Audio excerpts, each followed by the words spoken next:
right, everybody. Welcome to the Beef and Bitcoin podcast. This is episode 6 with your host, Brett and CH. And today's topic is proof of keys, Bitcoin's 10th birthday on January 3rd, 2019. This is a special episode because it is celebrating Bitcoin's birthday and because everyone is declaring their monetary sovereignty, which is the entire point of Bitcoin. But before we get started, man, how you doing? I'm doing good. A lot of crazy stuff going on right now in the world of crypto, and I know this episode specifically is proof of keys, but it's definitely exciting, And just to start off, I mean, obviously proof of keys, just the whole idea behind it is to remove Bitcoin basically, or any crypto in general, really. From these centralized organizations like exchanges, gambling sites, etc.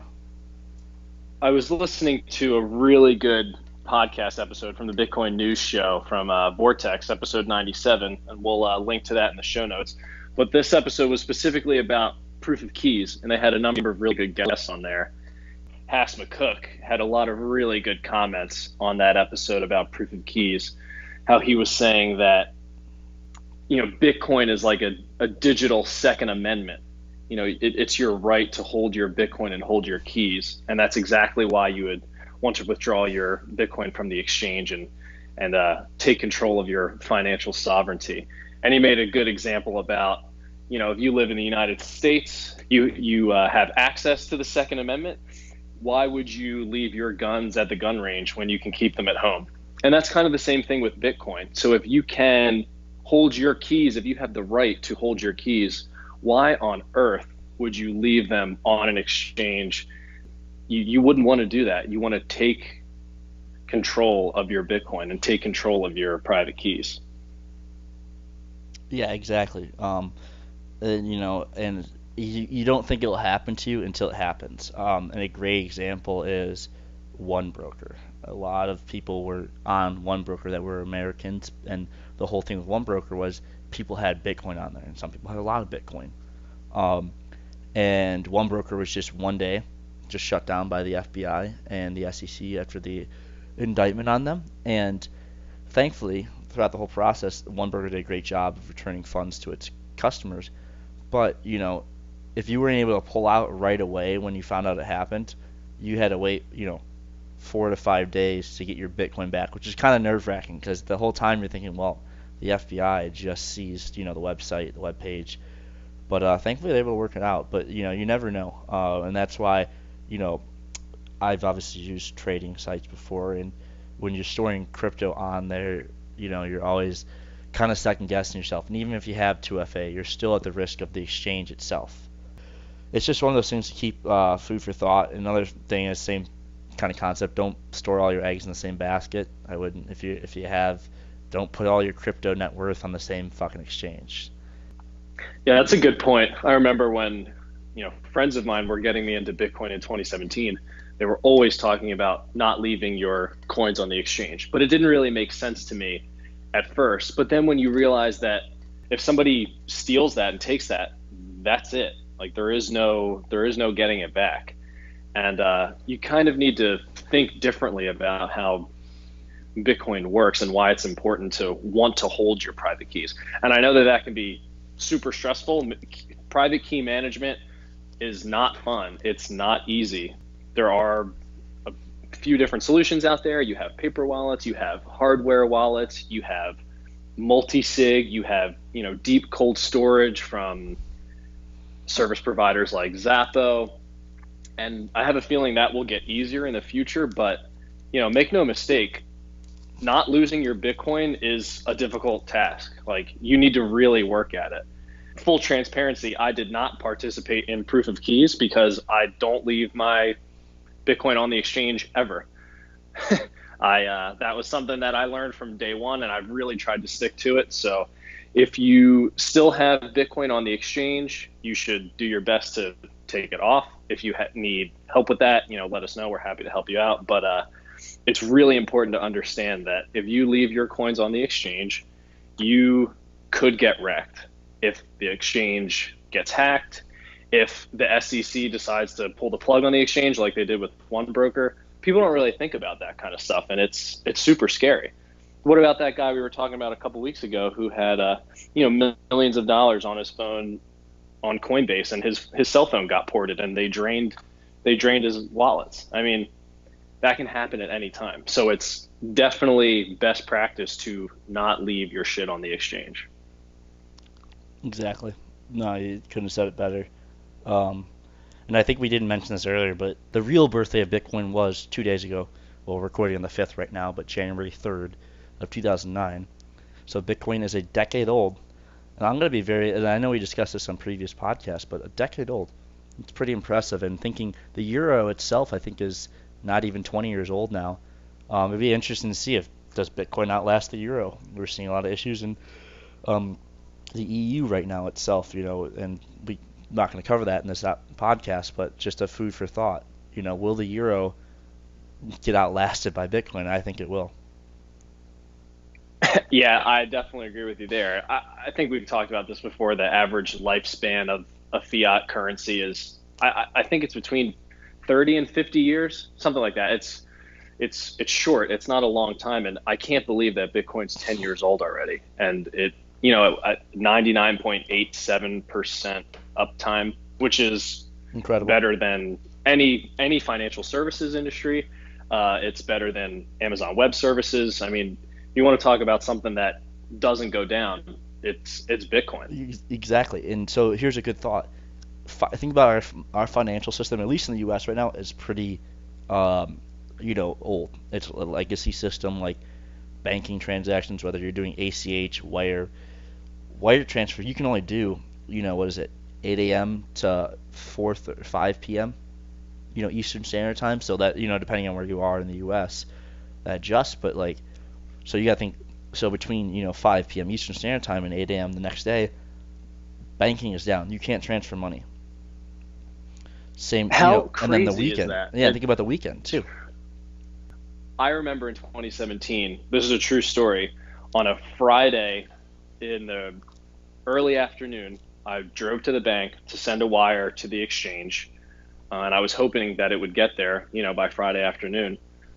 Turns out when I got there that on Fridays you need to send your wires before lunch, or they will not make it to the destination. Yeah. And it also turns out that the following Monday was a holiday. So I couldn't get any money onto the exchange on Friday, Saturday, Sunday, or Monday, and it didn't get there until Tuesday. And that was when the light bulb really went off for me, where I was like, I don't understand. This is my money. I want to be able to send it wherever I want without permission. And it turns out, there's a solution to that problem. It's Bitcoin.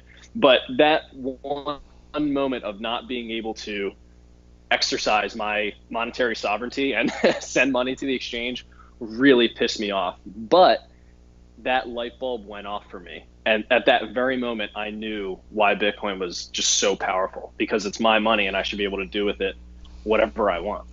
Exactly. That's the it's really is crazy how I really noticed this in the past year when I used Bitcoin before a lot more obviously in the past year and a half of my life, and just using it all the time, whether it's 3 a.m. on Saturday or it's noon on Monday. I'm able to move it around, send it anywhere, and leverage it at any time, which is it's very interesting. That's pretty cool. It's as simple as put it is it's very cool. And basically what it's doing is it's a technology that's just literally it's just outdoing the legacy technology, which is the banking system. It's as simple as that. Where it goes from here, I couldn't tell you, but the amount of innovation, even in the past year and a half, I've been following Bitcoin like closely, has been quite incredible. And I think in a few years from now, we're going to look back and see how far we've came. And I think that with the growth of the internet, when the internet first started, emails would take hours to send. Eventually, sending pictures, attachments over email was a big deal. People were worried the internet was going to run out of space. The internet didn't run out of space. Then you had YouTube come along. People were worried, shit, too many cat videos. The internet hasn't ran out of space. So it's kind of same concept with Bitcoin. It's an ever-growing, changing system. It's continually being worked on, continually being upgraded. Yeah, it's exciting. I mean, the fact that I hope we continue with proof of keys. Trace Mayer did a great job coming up with this, and it is making it a part of the Bitcoin culture to every year on January 3rd, starting this year, we're going to claim our keys. And if you're the type of person who leaves your Bitcoin on the exchange for a little longer than you should, that's all right. Now's the time. Prepare for battle. Know how to withdraw your Bitcoin from the exchange. Know what your withdrawal limit is. Maybe it's only half a Bitcoin and you have 2 Bitcoin on there and you can only withdraw half a Bitcoin at a time. That sucks. You need to be able to get everything off of the exchange within a matter of minutes if something goes down, if there's a hack or whatever. You need to be able to exercise that monetary sovereignty.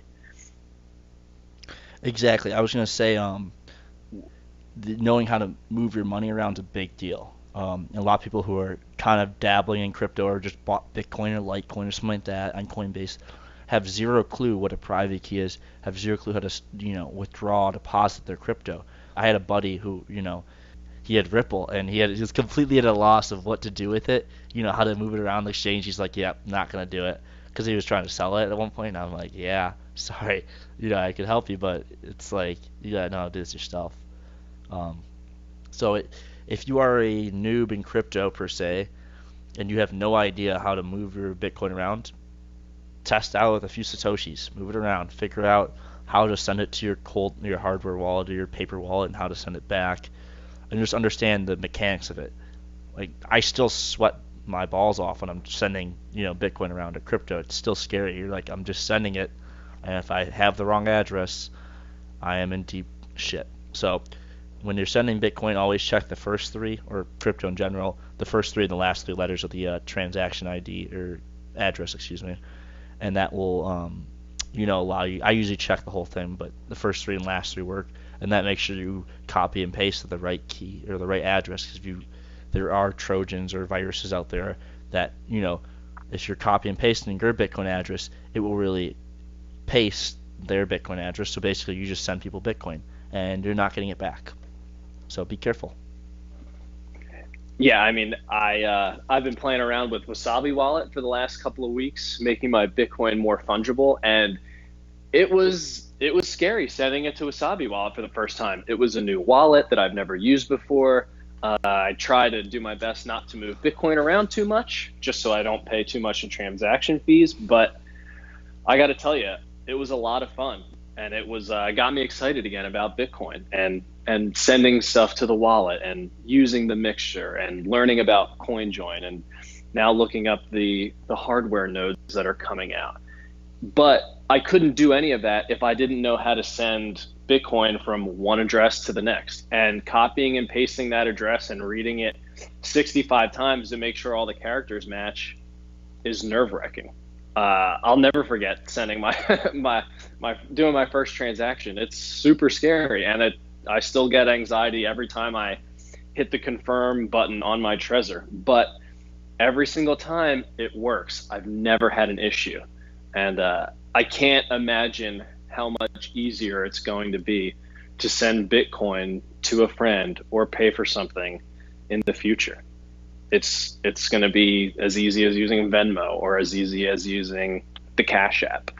I don't know if everyone's going to be running a node at their house. I hope that they do, but we'll have to wait and see how that plays out. But it's getting better and it's getting easier. Yeah, exactly. No, it's as I stated earlier, when you first had to send emails, you had to know how to code. So think about how far we've come from that. Um, and now emails in everyone's life. So Yeah, we and are advancing along slowly but surely. yeah, and to talk about that for a second, there's people that I work with who still have trouble using the internet or Outlook or sending emails, and it's never been easier. So I can't imagine how difficult it was to send an email, you know, 20 years ago. I'm sure it was difficult setting up modems and routers and getting connected to the web. Uh, I wish I would have been doing that at the time. I think I might have been a little too young, but look at how far we've come where you can have um, a 4-year-old on a phone sending emails and figure it out, and an 84-year-old with a phone sending emails and figuring it out on their own. We've just come so far. And when you think about that in the grand scheme of things, Bitcoin's only 10 years old. We are just scratching the surface of how all of this shit is going to work. Yeah, it's pretty crazy. As you said, you think about smartphones, even that, like the iPhone itself, or Samsung, whatever, Android, how far they've came in the past decade. You go now it's 2019, but 10 years ago, smartphones were nothing, and the iPhone was something to be laughed about more compared to the BlackBerry. I mean, 10 years ago now is when they were kind of transitioning, and by the time the iPhone 5 came out, that kind of blew everything out of the water. Um, we're moving along at a fast pace, and like we always like to say, and I've talked with other people in crypto about this. You know, are we early? Are you not early? We're not early at all. Like one of the greatest things I learned early on in crypto when I the first kind of was it convention or whatever. I wasn't really a convention. It was like a crypto night I went to. It was kind of more of a private event, and it was in LA. And one of the guys, like probably one of the smartest people I've ever met, to be honest. He name is Chris Hughes, but he mentioned, when he was talking to a bunch of us, I think this is either before or after he went on. He was one of the last speakers. He talked about, you guys think you're early, and this was in August 2017. He's like, you're not early. Early was 4 years ago, 5 years ago. No, you're not early. He's like, this is, people have been, mining Bitcoin for 7 or 8 years before you. You were not early, and he really reinforced that. And, it was something good perspective because at the time, and then I know CH can speak of this. At the time, we were in full ICO madness, and crypto was just going parabolic, and every shit coin was pumping. It didn't really matter what you owned, but this was, one of those times. So it is some good perspective. I think we still are early in the grand scheme of things, in the long-term macro perspective. We are still early. You look at the internet, even people who really didn't fiddle around with the internet much until maybe early 2000s. Good example is Mark Zuckerberg, Facebook. Internet had already been around for a decade at that point, but they're building another layer on top of it, which ended up being Facebook. So as you see, yes, are we early in the grand scheme of things? Yeah. Are we early in the? We're not. I'm not early. I know I'm not early. I've only been in this crypto really heavily for the past year and a half, a little more than that. So I know I'm by no means not early. Definitely. I mean, I can't imagine how much easier it's going to be to onboard a new user in 2020 or this year compared to how difficult it was for me in 2017 or how difficult it was for somebody else in 2013.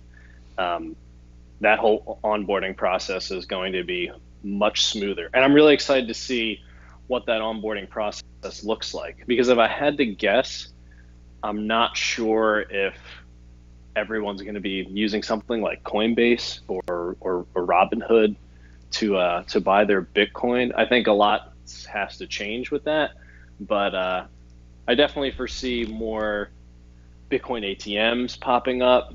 I definitely think the Cash App is now the most downloaded app in the same category as Venmo, so it surpasses Venmo, and they are a Bitcoin only company, so you can keep your cash on there and buy Bitcoin. So I think apps like that will.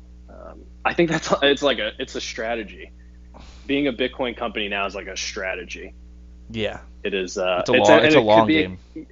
Yeah, it's a long game. Like it could be a competitive advantage. So imagine, let's fast forward 10 years from now, and you're fucking Square, and you've only allowed people to buy Bitcoin on Square for the last decade. That's wild. That's crazy. How, in hindsight, that could look like one of the most brilliant moves that's ever happened. And if you go to any small business, chances are you have used Square as a point of sale system. Oh yeah. And that integration with Bitcoin, I think could be, that's where Bitcoin's going to look like it just works like magic, right? All your accounting is done automatically. The point of sale is so easy. You're scanning a QR code. It's going to be a magical time for sure, but having Bitcoin integration at that point of sale device could turn out to be one of the most brilliant things that we've ever seen. Yeah, it's also sorry to interrupt you and a little sidetrack here. Ethereum's up like 92% over the past 3 weeks. Sorry, I had to say it. That's wild. Yeah, I haven't. I did notice that. That's It's just it's pumping for sure. I know it's a little off topic from the proof of keys thing. Don't try to short irrational pumps if you're a trader. I don't know if there's anyone that trades at all that listens to us. You just don't try to do that. Like if you're gonna short Ethereum now, if you've been in crypto for more than a year, and or yeah, even that, if you've been in crypto for more than a year and you're gonna short Ethereum now, yeah, don't. This might be it could be a pretty big dead cat bounce for all we know. Um, it is pretty crazy though. If Bitcoin gets anywhere near 6,000, I think it'll be pretty. I know that's a still low relative, to its past, but I think anywhere near 6,000, if we start a like the way we came down, I just think the way it ripped open the MACD that we could cross back over pretty hard and thus pump. So yeah, there's my very specific technical analysis. Um, yeah. So yeah, Executive Order 6102, and this was something else they covered in the podcast we mentioned earlier, was something federal or FDR Roosevelt put into use, and basically what it did was made holding gold illegal, whether it was in bullion, coins, etc. Holding gold illegal. And what it did was it allowed the Federal Reserve, because the Federal Reserve knew it had an issue. They wanted to print more money, but they didn't have that quantity of gold to match that. I think at the time it was when they required people to turn in the gold, it was I think $20 an ounce. And I could be wrong, so I might correct me on that. But it was $20 an ounce, and so people had to turn it in like by May 5th or 1st of 1933. Well, when they reopened the gold window, or when when gold got its fixed price to the U.S. dollar in 1934, early 1934, about 6 to 7 months later, it was priced at, guess what, $35 an ounce. So the federal government made basically a 75% return in the matter of 6 months on billions of dollars worth of gold, and that's billions of dollars worth of gold then in 1933 money. So it was definitely by far one of the biggest scams of the American people. And here again is a great example of where men with guns in government come and give you two options: take you away to jail or forfeit over your assets. It's as simple as that. And that's how the whole thing of big government works. And I think CH and I are both pretty libertarian. I fall more conservative, but I would consider myself a libertarian. But how does government force people to pay taxes? You don't pay taxes. Men with guns come to your house, and you either pay and pay more, or you go to jail. And it's crazy that, and I know people say things. Oh, you should we should have to pay taxes. Why the hell are we paying taxes into a system where our governments, we're $22 trillion in debt, and that doesn't include unfunded liabilities, which last I checked was $68 trillion. That is such an astronomical number, you can't even count that. It's not even fathomable. And that's what drives me nuts. Is here we are, we're paying money into a broken system, and by broken system I mean Social Security. That runs out of funding in 2034. Why is anyone paying taxes for it? It doesn't make any sense. It's a broken system. When Social Security was first came out, the average male life expectancy was 61.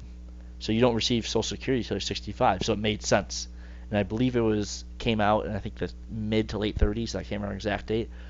But you see how messed up that system is, and it wasn't meant for long term.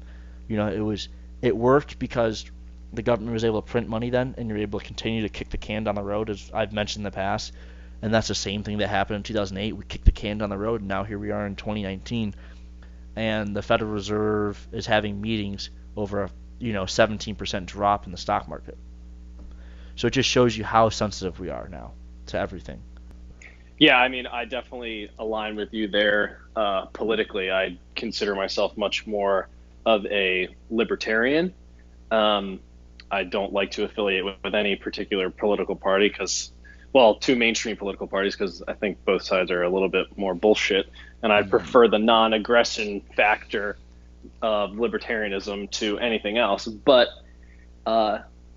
with that being said, I didn't even think about that until Bitcoin came around. None of that even mattered to me. Full transparency, I was a registered Democrat prior. and I didn't know any better. I didn't think anything of it. Social Security sounded great. Welfare sounded great. All of those big agendas sounded a-okay to me, and it didn't. Uh, I didn't understand the economics behind it and why it doesn't work. And it's funny because Bitcoin is such an interesting tool that, I've said this before, I'll say it again. You can't change Bitcoin, but Bitcoin most certainly can change you. And I Yes. owe I owe a lot to Bitcoin because of that. I mean, this podcast wouldn't exist if Bitcoin didn't, hit me so personally, right? We wouldn't be talking about any of this shit. And Exactly. it's pretty cool. And it's funny because Bitcoin's a solution. You can't fund these things that don't work unless you have a money that you can control. So if you take the money, the monopoly over money away from the state, if you take that away, everything kind of falls apart. All of the malinvestment starts going away, and we'll come back to this, equilibrium. So that's what makes me more optimistic than pessimistic. I'd say a year ago, I was definitely pessimistic on the macro outlook of just society in general. And now I'm much more positive that we can kind of get through this. Yeah, I 100% agree with you. I was so ignorant of certain things like monetary history, how money affects us, and other things before I dove into Bitcoin. I was so ignorant of all that. And not that I'm a history nerd, nut, whatever you want to say. So I have a good understanding of history and what happened, and what events have been fabricated by governments. Because there's a great line, the victors write history, and that's 100% true. If you really do in-depth you know research, especially of the 20th century, where so much has happened. When you think of World War One, the creation of central banks, World War Two, the Cold War, Vietnam, Afghanistan, you name it. There's so many things that happened in the 20th century that affect everything we do today. World War One affects everything we do today. Why? Because it completely changed society. Society went from where government played a very limited role in that. And I'm talking globally. I'm not just talking about America. I'm not talking about England. I'm talking globally. When you look at European states, look at America, um, and how much they changed after World War One. Why? World War One was scary. 18 million people wiped off the face of the earth in 4 years in the bloodiest conflict ever seen by man. The atrocities of that war are insane. Gas, artillery shells, machine guns. It's just brutal. And so that affected the way people viewed the outside world, and it allowed big government to move in. And basically, America passed the Espionage Act during the time, and so basically anyone who said anything against America, or like the House Un-American Activities, stuff like that. Why? Because they want to keep people scared. You need big government to keep you safe. If you had to ask me if the U.S. was a social state, you know, I would 100% agree, and it couldn't be more glaringly obvious than what we covered earlier with Executive Order 6102. The government forced people to hand over their hard money to trade it for soft money. It's as simple as that. The American people got screwed, so other people didn't. Um, No, yeah, that's such a good comment because a lot of people try to tell me capitalism is bad, and here in the United States, it's a capitalist country. It most certainly is not. what we have today is, I guess the correct term might be crony capitalism. It is a system where, for instance, Amazon, there was a big deal about Amazon's new headquarters, HQ2, where they're going to go, and everyone was begging Amazon to come. Oh, we'll give you tax benefits. So here's Amazon, a company that was recently valued at $1 trillion as of 3 months ago or so, getting a fat tax break. Well, the mom and pop store down the street doesn't get a tax break. So that's where they talk about crony capitalism. Is okay. So this company's now they're gonna have extra profit. Amazon's not gonna have to pay 15 million in taxes, for their property or whatever, whereas the business across the street has to. And so you get these, you know, larger corporations that get advantages, and they have more push, and they can push things around in government. Correct term would be lobbying. And we see it so much with pharmaceuticals. I mean, it's glaring as day. I mean, when you take a step back and here's another red pill, and you really look at things, and you turn on TV and see how many pharmaceutical drug ads there are, and then you see how much effects opioids have on American people and how many people die from pharmaceutical drugs every day in the U.S. And yet we have TVs blasting at us pharmaceutical drug commercials all day long. It's in and billboards, you name it. But um, yeah, when you take a step back and look at it, without any bias, you're like, wow, it's pretty sad how far we've gotten. And so yeah, For there's the sure. For sure. I mean, it's yeah. These are this isn't a free market by any stretch of the imagination.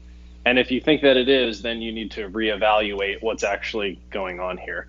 You wouldn't have rent-seeking behavior. You wouldn't have middlemen and third parties, managing every single transaction that you go through in your existence.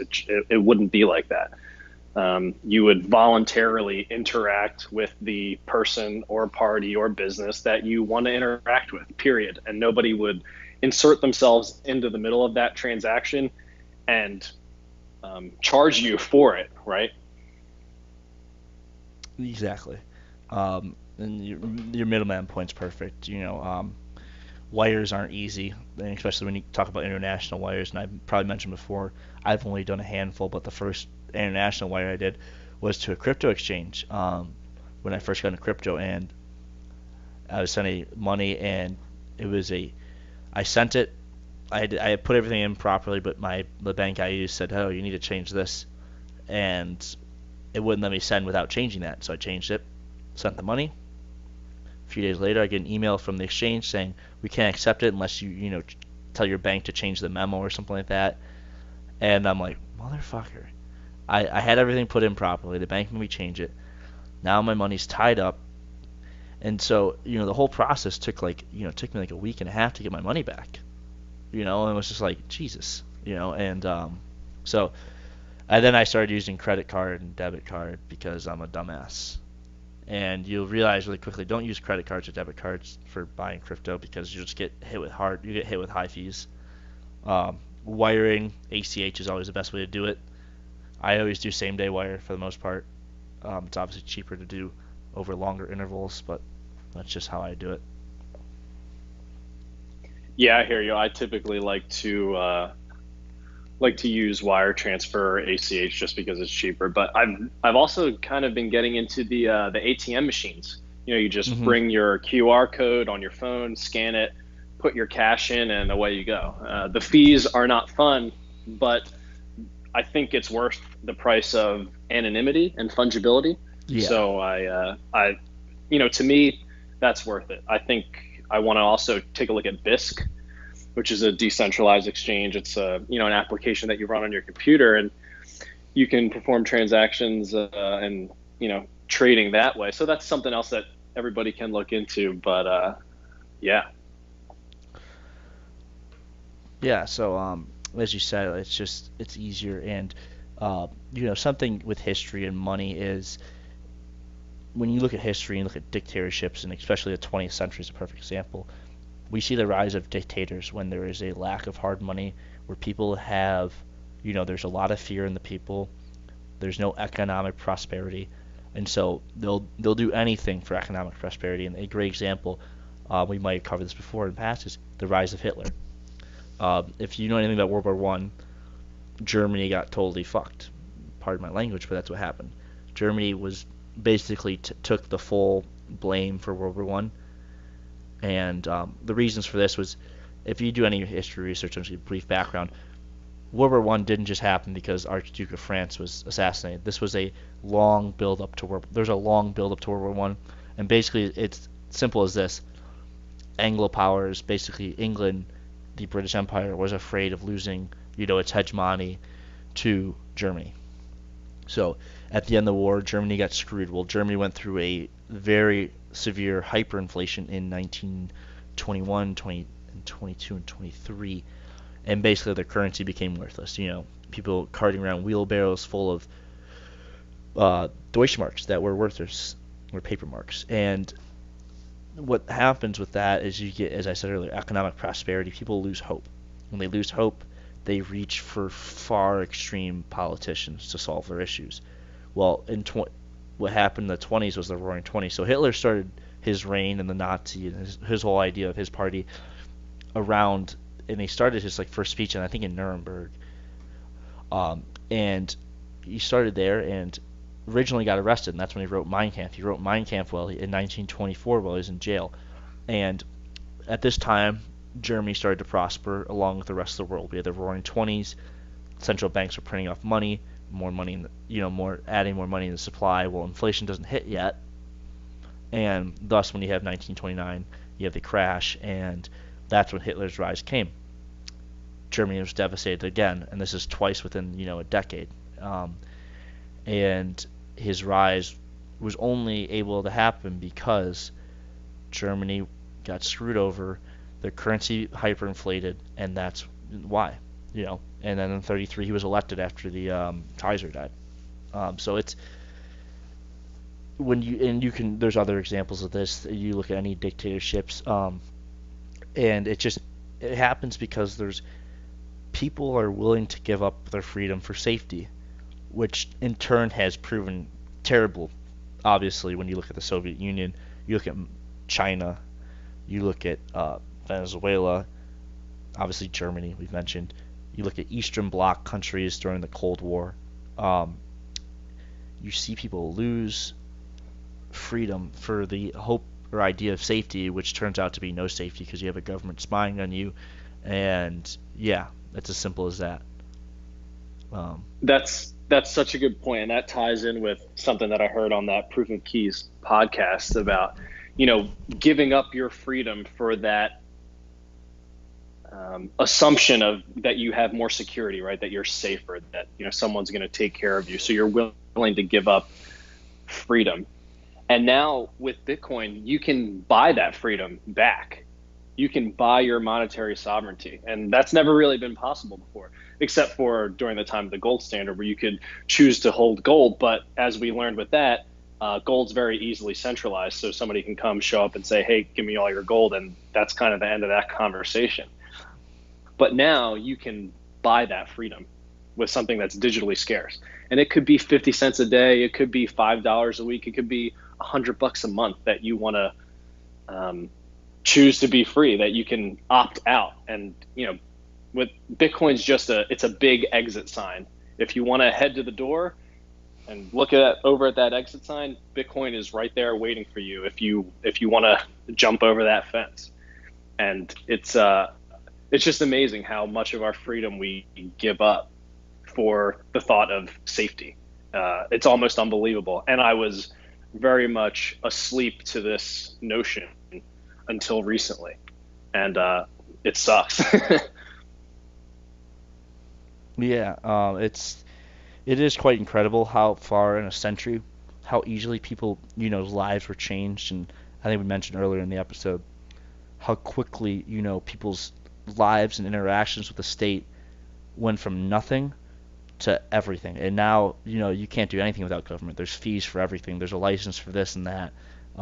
There's so many. The average American breaks does 3 felonies a day. Doesn't even know it. Our statute code for laws is so big, it's impossible to know what law you're breaking. Exactly, and that's one of the main reasons why I think that example right there, all the regulations, all the fees, all of the regulatory moats that are put around particular businesses is the exact definition of not having a free market. If you have a service that you can offer to someone for a price, but you can't because you need to pay thousands or millions of dollars in fees, licenses, and lawyers to get your business off the ground, there's nothing free about that. That's not a free market whatsoever. I was talking to a guy at a coffee shop who imports Guatemalan coffee, organic, and he's like, "Yeah, I can't add that this coffee is organic because these plantations are so small, they can't pay the hundreds of thousands of dollars necessary to be certified organic, even though it is, and it's grown very responsibly." So it's just another thing where if you think the markets are free, they're not at all.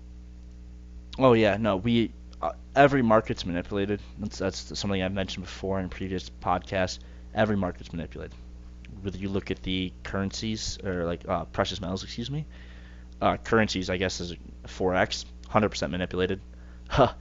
Like this week, I know 2% doesn't seem like a big drop, but like I'm trying to figure out where I put it. Here it is. USD JPY pair dropped like 2% within minutes. And apparently Bank of Japan came in to save the day or something like that. But as you can see right here, that movement from 108 to 104 is huge. And that's a bunch of traders that either made a lot or lost a lot. And you can see like that candle alone there, like that's like, so these are weekly bars. So literally in the span of minutes, a whole 2 months of gains just wiped away. And then obviously stopped out there. And so everything's manipulated. And we see with the stock market, the plunge protection team's been out buying assets, to keep the market propped up, the U.S. equities market propped up. Now, it only works for so long. Manipulation can only last for so long. The free market will eventually prevail, whether it takes 10 years, 100 years, you name it. It will prevail at some point. You can only, manipulate and malinvest for so long before the whole system itself collapses. And that's what worries me right now. Yeah, same here. I mean, eventually we're going to come back to reality, and that's another one of the reasons why we do this podcast, because so much is happening around us at the macro level that I think this narrative is going to play out for the years to come, and we're going to be sitting right smack dab in the middle of it, and it's going to be so fun to watch it unfold. Oh yeah, it's it's a big deal. I mean, I don't think people realize, a lot of people don't realize how big Bitcoin is, in the sense that it's a completely new thing that we have no clue what it will be in 20 years from now. So that's Yeah, exactly. It's I think now more than ever we have a solution to the problem that fiat money has caused, and it makes perfect sense to just take the money out of control of government's hands and let the free markets do its thing. But with that being said, we hope you guys enjoyed this episode talking about proof of keys. We got a lot of DMs from everybody asking us, what the hell does proof of keys mean? What is this? What is that? How do I withdraw my coins from the exchange? What's a hardware wallet? And because we got so many questions, we thought it would be good to do an episode about this. So if you still have questions or need help moving your shit off of the exchange, let one of us know, reach out. We're more than happy to help. But be free, opt out if you want to. Bitcoin's the exit sign. Claim your private keys and secure your Bitcoin. Exactly. Claim those keys, know how to send your money. That's right. All right, everybody. Well, we'll be back next week with another episode. Cheers. Cheers.